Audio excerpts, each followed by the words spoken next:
It is February 18th, 2024, and I'm doing continued research and testing on equipment that is easily accessible to prove that a lot of people are being targeted with narrowband radio frequencies as a way to make them sick, to wage psyops against them, to engineer chaos in communities, to engineer violence in communities, to engineer mental health, a facade of mental health.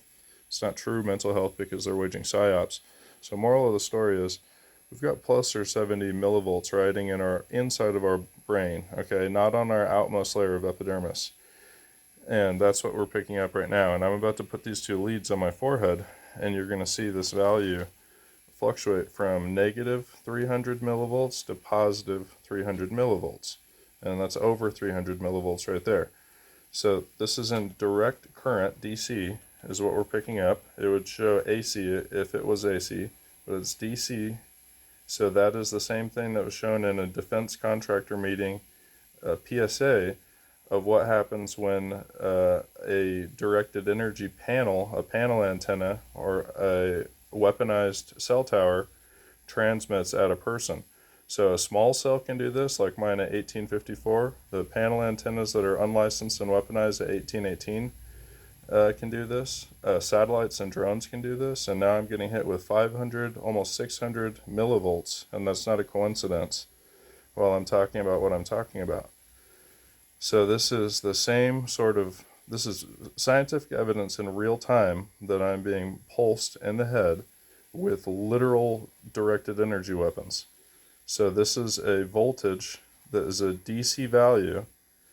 So it's not AC, it's not a magnetic field for my house. This is in DC. This is pulsed from a directed energy weapon or a weaponized panel antenna, which are synonymous. They're the same thing. So here's proof that I'm getting hit now with the strongest value, and my hand is shaking from this voltage, that they're shooting so much additional millivolts into my body that it's causing my body to have too much electricity in it. And so they're engineering a facade of anxiety, even though I'm not anxious at all. They're just actually pulsing my body with too many electrons, rather.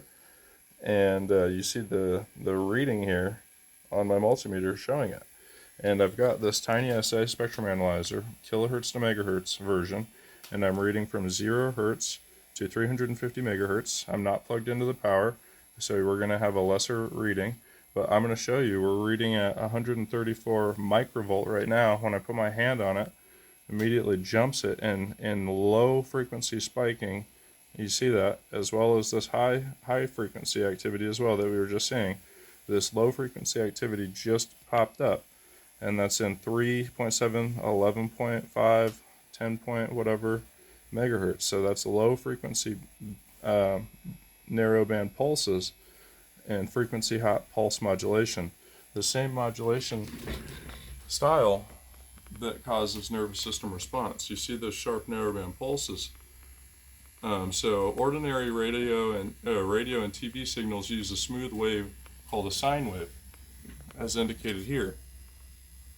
And this does not penetrate nerve cell walls. Now, also the radio frequency use matters. So this is in kilohertz to megahertz, which is in the Canadian Health Government safety guidelines and exposure, that you have to pay serious caution around those radio frequencies. So these short, steep pulses do penetrate nerve cell walls and are literally carcinogenic. So they're poisoning me with this attack. This is not an accident. And this is the same modulation style and technique that was doable in 1974, where they were able to put human speech inside these narrowband pulses. As well, so this is the Frey effect.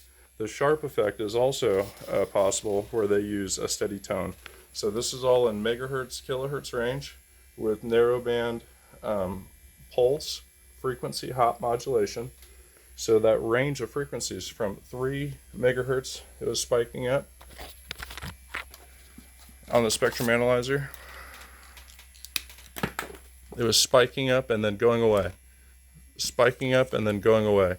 and that's at 3 megahertz, 3.1 megahertz, and it spikes up and then goes away. So that's pulse frequency hopping modulation, and then the same activity happens at 10 megahertz. And it's only when I put my hand on this antenna here. You see this strong activity happening at 100.7.3, 100.7.4, hand on, and now you see this 3 megahertz, 4 megahertz, 11 megahertz, and it's a significantly stronger value. It's peaking out.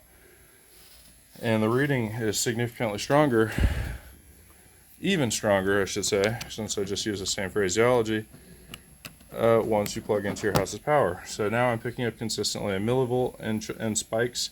Putting my hand on it, we're picking up 22 millivolts, 90 millivolts, shit like that. So, and then right back to the multimeter, putting the 2 leads on my forehead again, showing that I'm having difficulty breathing right now. And I don't know if they're hitting me directly on the chest. I'll put the 2 leads on my chest. And they're hitting me with low millivoltage. That's dangerous. That could affect my heart. So that's the little shit like that. The little voltage done in a specific modulation is how they stop people's hearts, bro. I'm dead ass serious. So that's an attack on my life right now. And this is documented going on my YouTube. So while I am showing that a multimeter is in everybody's toolbox, just about everybody's toolbox, this is a DC voltage, a DC value that was in a PSA from a defense contractor. Recently talking about the directed energy weapons, which is a beam of DC current that's being invisibly shot at an intended target. So now this is being used by private companies like CIS, as whistleblower Justin Cochran exposed, via satellite. So you can irradiate a person via satellite, via drones, remotely using transcranial stimulation, which is a continuation of MK Ultra. And now I'm going to stop talking. This is an illegal continuation of MK Ultra, and I'm about to stop talking.